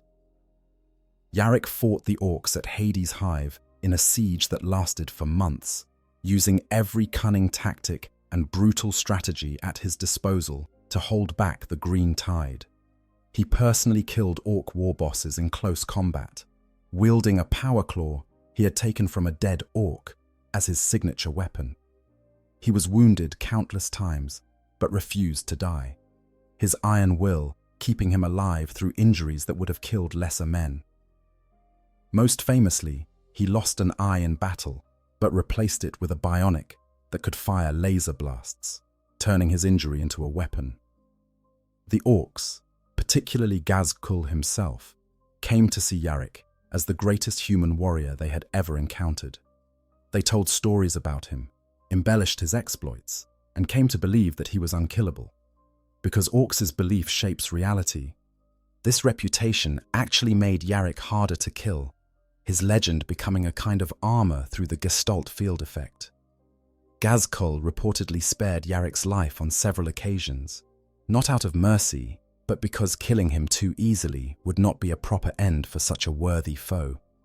The orc wanted a final confrontation that would be worthy of both their legends. However, Yarrick's case is not an example of adoption or integration. He remained thoroughly imperial, dedicated to destroying orcs and serving the Emperor. The orcs respected him, but they never accepted him into their society. He was a valued enemy, not a member of the warband. The relationship was one of adversarial respect, two warriors recognizing each other's prowess, while remaining committed to killing each other. This shows us that orcs can respect humans. But respect and acceptance are very different things. The Digonobs of Angelis, which we discussed in detail earlier, represent a different model. These humans actively chose to emulate orcs, adopting their culture and ways. But as we noted, the Digonobs were tolerated rather than accepted, seen as amusing imitators rather than true members of orc society. They were allowed to exist and trade with the orcs, but they remained fundamentally separate, never achieving full integration. The orcs laughed at their attempts to be orky, found them entertaining, but never treated them as equals or fellow clan members. In various novels and codex entries, there are references to human slaves who gained positions of trust and responsibility within orc warbands. These are usually individuals with specific skills that the orcs found valuable. A human mechanic who could keep looted Imperial vehicles running, a translator who could negotiate with human traders, a former Imperial officer who could explain human tactics to Blood Axe commanders planning raids. These humans lived among orcs not as slaves in chains, but as valued specialists, given relative freedom and protection in exchange for their services. One documented case involves a human commissar who was captured by orcs during a planetary invasion and forced to organize human slave labor forces. The orcs found that she was better at getting work out of human slaves than they were, using motivation and tactics that orcs could not comprehend. Over time, she carved out a niche for herself, becoming essential to the orc operation on that world.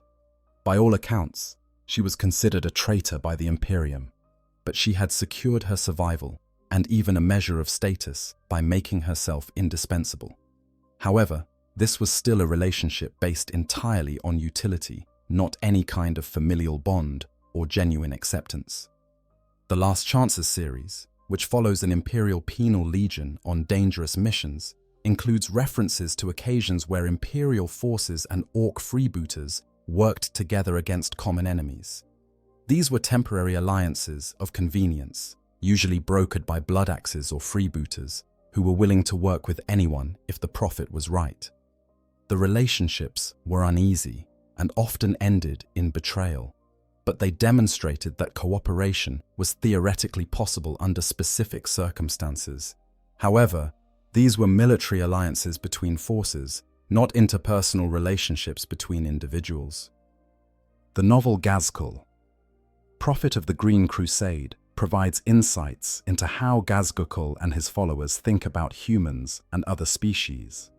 While primarily focused on orc perspectives, it shows moments where individual humans working for or alongside orcs are depicted. These humans are always in subordinate roles, valued for specific skills, but never treated as true peers. The novel makes it clear that even the most cunning orcs see other species as fundamentally inferior, useful tools at best. In the Gaunt's Ghosts series, there are references to feral human populations on orc-controlled worlds who have survived by adopting some orc ways while maintaining human community structures. These populations hide from the orcs when possible, but have learned to fight in orc style when necessary, using crude weapons and aggressive tactics. They represent an intermediate state between fully human and Digonobs, trying to survive by adapting to orc presence without completely abandoning their humanity. Rogue Trader-era lore from the earliest days of Warhammer 40,000 sometimes depicted more ambiguous relationships between orcs and humans. In that older continuity, orcs were sometimes portrayed as mercenaries who would work for anyone who paid, including humans. Blood axes might hire themselves out to human pirate bands or rogue traders, fighting alongside human allies against common enemies. While this lore has been largely superseded by darker, more xenophobic later editions. It suggests that past Imperial writers conceived of scenarios where cooperation was more common than currently depicted. Gorkamorka, the specialist game set on Angelis, provides the most detailed look at Digonobs and their relationship with Orks. In the game lore, Diggers are presented as a distinct playable faction with their own rules and culture. They can trade with Orks, fight alongside or against them, and navigate the complex politics of Angelis. The game shows that Digas are seen by Orks as inferior, but potentially useful, capable of providing services that Orks value. However, this relationship remains transactional and fragile, always subject to change based on circumstances and Ork whims. There are also apocryphal stories, probably not canonical but interesting nonetheless, of individual humans who claim to have been raised by Orks. These stories usually come from unreliable narrators, Imperial citizens telling tall tales or trying to explain away their collaboration with Xenos. Such accounts are generally dismissed by the Imperium as lies or the ravings of madmen, but they suggest that the idea of humans living among Orks has captured the imagination even within the 40,000 universe. What all these examples have in common is that they fall short of true adoption in the familial sense. The humans involved retained their separate identity, were valued for utility rather than for themselves, and remained in fundamentally subordinate positions. None of them became Orks in any meaningful sense. They were tolerated, employed, respected in rare cases, but never truly integrated. The examples show us the outer limits of human-Ork cooperation, the maximum extent to which such relationships can develop, and in doing so, they reveal just how unlikely and unnatural full adoption would be. These case studies also reveal something important about Ork psychology. Orks can appreciate useful humans, can enjoy having them around, can even come to rely on them for specific tasks. But this appreciation never translates into the emotional bonds that adoption implies. The Ork-human relationship remains transactional at its core, a business arrangement where both parties get something they want. When the arrangement stops benefiting the Ork, it ends, usually with the human's death. There is no loyalty, no familial obligation, no emotional attachment that would make the Ork protect the human at cost to themselves. The examples also show that humans who survive among Orks do so by finding niches, by providing services that Orks value but cannot easily provide themselves. Technical expertise, cultural knowledge, diplomatic skill. These are the currency that buys survival. Physical combat prowess, while respected, is not enough because humans can never match Ork fighting ability. The survivors are those who made themselves indispensable through knowledge and capabilities rather than strength. Finally, these examples universally depict humans who have been psychologically scarred by their experiences. Yarrick has fought Orks for so long that he has become consumed by the conflict, defined by his role as their greatest enemy. The Diggers have lost their connection to Imperial humanity, becoming something other. The slaves who gained positions of responsibility did so by betraying their own species, accepting the deaths of countless humans as the price of their survival. None of these outcomes represent anything that could reasonably be called healthy or desirable. They are survival stories, tales of adaptation under the worst possible circumstances, not narratives of successful integration or mutual understanding. After examining all aspects of this topic, from Ork biology and psychology to human developmental needs to specific historical examples, we must confront a fundamental truth. Despite the theoretical possibility, despite unusual circumstances that might create scenarios resembling adoption, true adoption of a human by Orks is essentially impossible. The biological, psychological, and cultural barriers are simply too profound to overcome. What might appear to be adoption from a distance would, upon closer examination, always reveal itself to be something else. Slavery with extra steps, Stockholm Syndrome, trauma-induced identification with captors. or simple desperation-driven adaptation to survive in impossible circumstances. The biological barriers alone are nearly insurmountable. Humans and orcs are not just different species, but fundamentally different types of beings. Orcs are fungal animal hybrids who reproduce asexually through spores, have no concept of family or parenting, and possess a collective psychic field that influences reality itself. Humans are social mammals with complex emotional needs, requiring years of intensive care to reach maturity, dependent on emotional bonds for healthy psychological development. These biological facts are not subject to cultural negotiation or personal preference. They are hard constraints on what is possible. Orcs have no parenting instinct because they never evolved such an instinct. Their method of reproduction does not require it. Young orcs emerge from the ground already possessing instinctive knowledge of language, culture, and their role in society. They do not need to be taught or nurtured in the way human children do. An orc encountering a human infant would have no template in their psychology for how to respond, no drive to protect and nurture, no understanding of what this small, helpless creature needed to survive. The most likely response would be to eat it or ignore it, not to adopt it. Even if, through some extraordinary circumstance, an orc did keep a human child alive, they would be incapable of providing what that child needed for healthy development. The child would receive no emotional nurturing, no stable attachment relationships, no protection from danger, no age-appropriate care.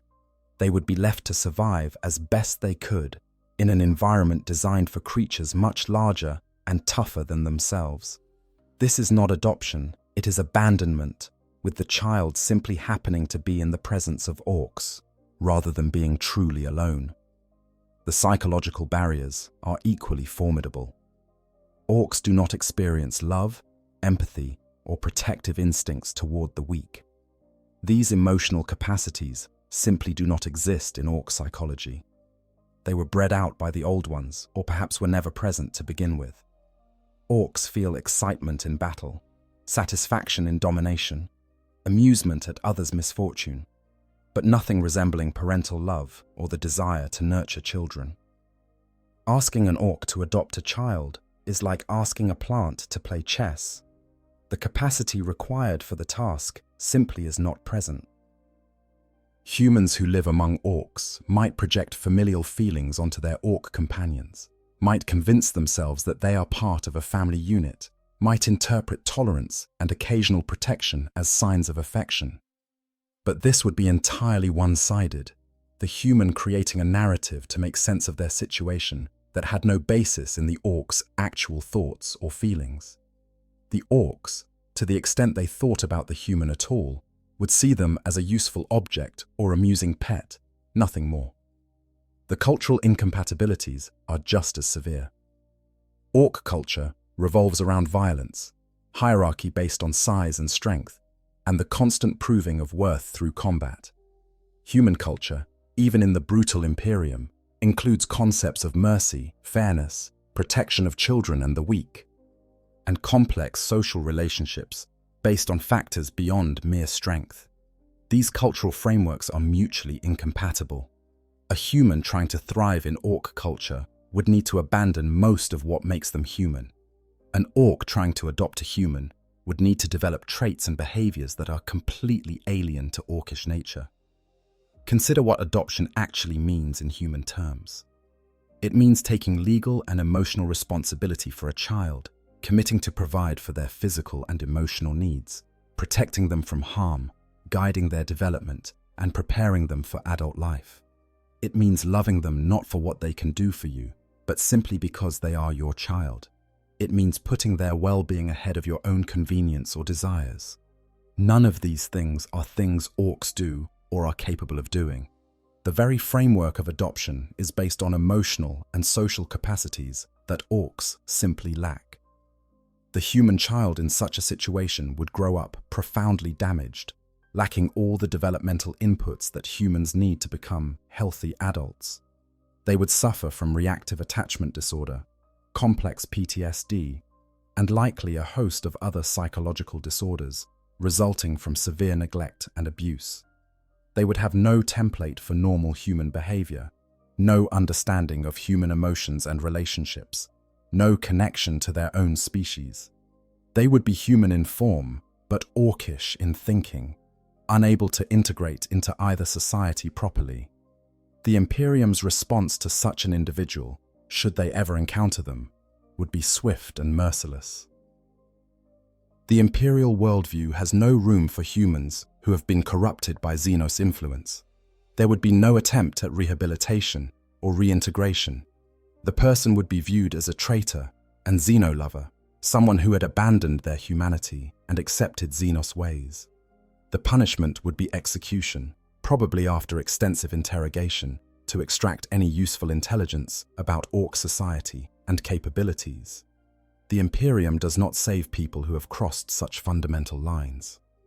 From the Ork perspective, the human would never be truly Orky, no matter how long they lived among Orks or how well they learned Orkish ways. They would always be too small, too weak, too fragile.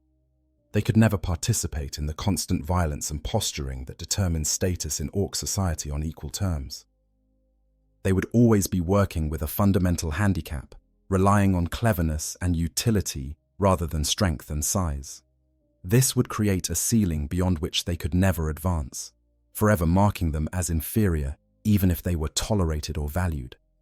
The question becomes not whether adoption could happen, but whether something that superficially resembled adoption could occur under very specific circumstances. A human child kept alive by blood axes because they found it amusing or potentially useful, growing up speaking Orkish as a first language, learning to survive in Ork society through a combination of utility and cunning, developing a cultural identity that was more Orkish than human. This could happen, has happened in isolated cases according to fragmentary lore references, but it should not be called adoption. It is survival through adaptation, forced cultural assimilation resulting from captivity, Stockholm syndrome at a civilizational scale. The semantic argument matters because using the word adoption implies a relationship that simply does not exist. Adoption implies care, nurturing, and love. What would actually happen to a human raised by Orks involves none of these things. It involves trauma, exploitation, and the systematic destruction of human identity. Calling it adoption sanitizes the horror, makes it sound like the human gained a family, when in reality, they lost their humanity. The more accurate terms would be captivity, cultural genocide, or forced assimilation, none of which carry the warm connotations of adoption. There is also the question of whether even wanting this scenario represents a kind of moral corruption. The romantic notion of being adopted by an alien species, of transcending human limitations and becoming something more, has appeared in science fiction many times. But in Warhammer 40,000, this fantasy crashes against the brutal reality that Orks are not noble savages or misunderstood aliens. They are violent, crude beings who exist solely to wage war and destroy others. Romanticizing relationship with them, even theoretically, requires overlooking the fundamental violence and horror of their existence. Finally, we must confront the reality that Orks do not want to adopt humans. They have no interest in raising human children, in creating familial bonds with other species, in the complex emotional relationships that adoption implies. They are perfectly content with their own society, their own ways, their own value system. They see humans as prey, slaves, occasionally useful specialists, but never as potential family members. The desire for adoption flows entirely from the human side, from the universal human longing for belonging and family. The Orks feel no corresponding desire, no lack that a human child could fill. The entire scenario is one-sided, a human fantasy projected onto beings who do not share it and never could.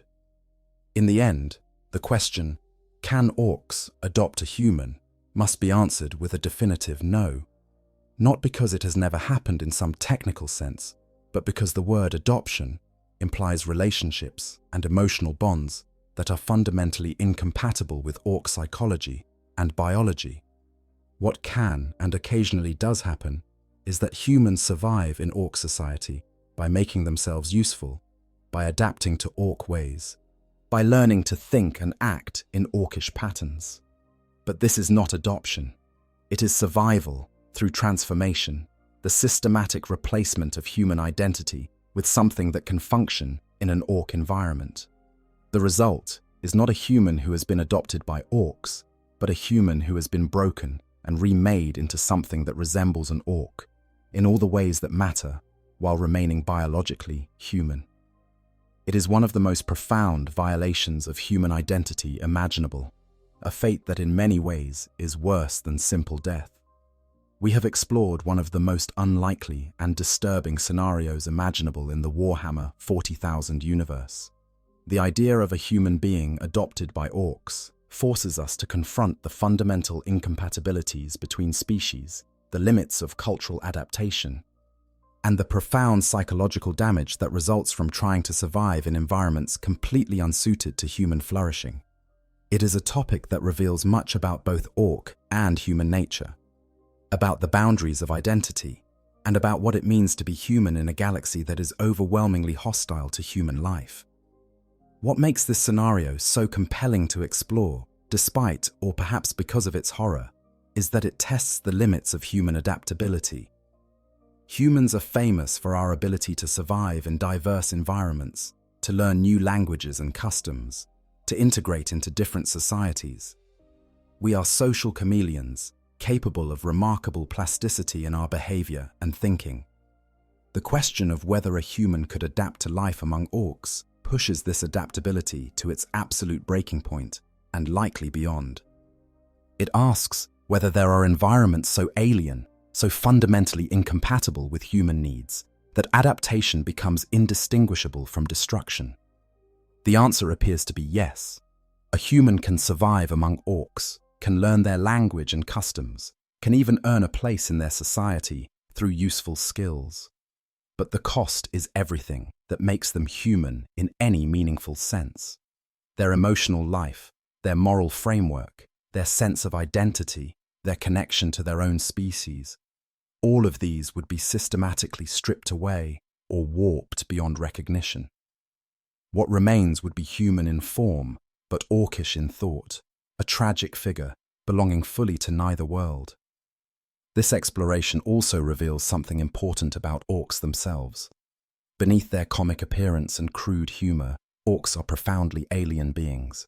Their psychology and biology are so different from ours that true understanding may be impossible. They are not humans in green skin, not noble savages waiting for the right circumstances to show their capacity for love and family. They are weapons given life, designed by ancient super beings to fight in wars that ended millions of years ago, still carrying out their programming in a galaxy that has long since forgotten their purpose. They cannot be reasoned with, or domesticated, or reformed. They can only be fought, fled from, or temporarily cooperated with when mutual interest aligns. The scenario also illuminates the Imperium's xenophobic policies, showing that from a certain perspective, the brutal intolerance for Xenos influence is not entirely irrational. A human who has lived among orcs, who has learned to think like them and value what they value, would indeed be dangerous to normal human society. They would carry contamination not in the form of physical disease, but of worldview and psychology, threatening the social cohesion that the Imperium requires to maintain itself against countless enemies. The Imperium's solution of simply executing such individuals is cruel but practical, given the impossibility of rehabilitation. For those who find this topic compelling, it serves as a window into one of the darkest aspects of the Warhammer 40,000 universe. This is a setting where humanity clings to survival against overwhelming odds, where every day brings fresh horrors, where the greatest mercy is often a quick death. The possibility of being captured and raised by orcs, of losing your humanity while remaining alive, represents a fate that most Imperial citizens would consider worse than any conventional death. It is a reminder that in the grim darkness of the far future, there are always fates more terrible than you can imagine. The Digger-knobs of Angelis stand as the closest real-world example of what we have been discussing, and their fate is instructive. They survived by adopting Ork ways, but they lost their connection to the Imperium and to humanity more broadly. They became something other, accepted by neither humans nor Orks, existing in a liminal space between species. If the Imperium ever reconquers Angelis, the Diggers will likely be purged alongside the Orks, seen as corrupted beyond redemption. Their adaptation, which enabled their survival, has marked them for destruction. This brings us to a final, uncomfortable thought. In a universe as vast as Warhammer 40,000, containing billions of worlds and countless stories that will never be told, it is almost certain that scenarios resembling our topic have occurred. Somewhere, on some forgotten world, humans have been raised by Orks, have learned to survive among them, have become something neither fully human nor remotely Ork. These individuals, if they exist, are probably among the most tragic figures in a galaxy full of tragedy. They are victims of circumstances beyond their control, forced into impossible situations, surviving through the systematic destruction of their own humanity.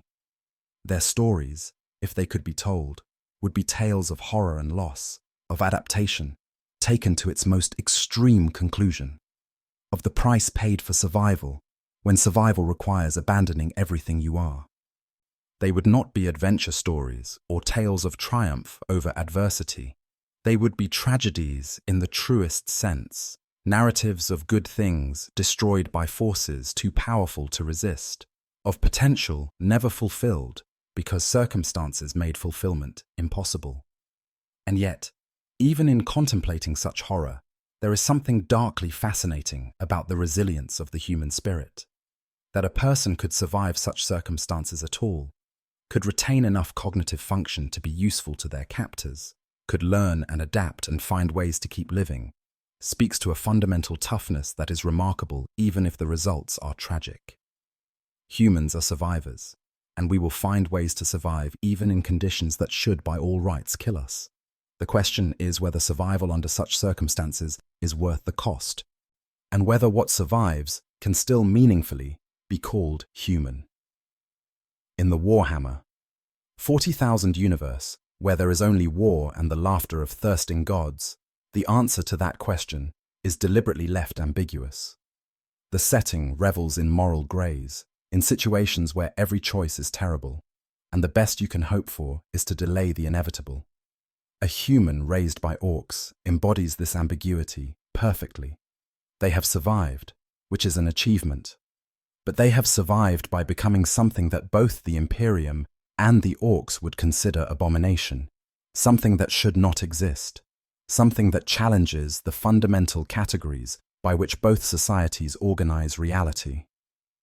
If you have enjoyed this deep dive into one of the darker corners of Warhammer 40,000 lore, please consider subscribing to this channel and giving the video a like.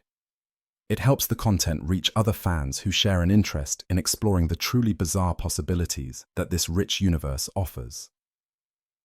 There are so many aspects of Warhammer 40,000 lore that deserve detailed examination, so many questions that can be asked and explored, so many scenarios that reveal truths about the setting and its implications. Your support makes it possible to continue creating this content, to keep diving deep into the lore, to keep asking questions that do not have comfortable answers. Thank you for listening, and may the Emperor protect you from fates like the one we have been discussing, because in the grim darkness of the far future, there are things far worse than death.